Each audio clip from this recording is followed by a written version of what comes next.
अज बिल्कुल बदीन में मुसलसल ज़रिए तौर पीअण जे पानी के खोट खिलाफ़ सॼो बदीन सरापा एहतजाज है। अज इन सिलसिले में ज़िले बचाओ कमेटी तरफां बदीन का हैदराबाद ताईं 120 किलोमीटर की लांग मार्च पैदल लांग मार्च जो सिलसिलो शुरू किया है।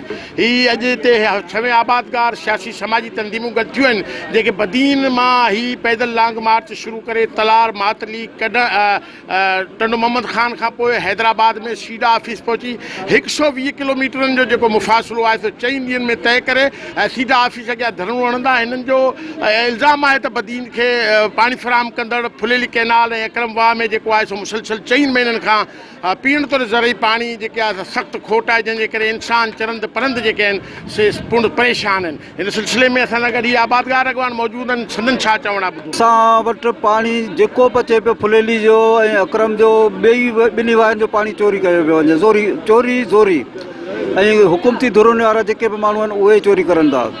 हींअर हाणे जेको ऑपरेशन उहो करनि पिया सो ऑपरेशन सिर्फ़ु ऐं सिर्फ़ु पुछण में पिया करनि। हालांकि चोरी मथे पई थिए पर ऑपरेशन वरी पुछण में पिया करनि। आबादगार जो इल्ज़ाम है तो वॾे पैमाने ते आपासी खाते एहलकार ऐं जेके left canal area water board में वेठल बाअसर माण्हू आहिनि उहे जेके आहिनि से संदन पानी चोरी करे रहिया आहिनि। जी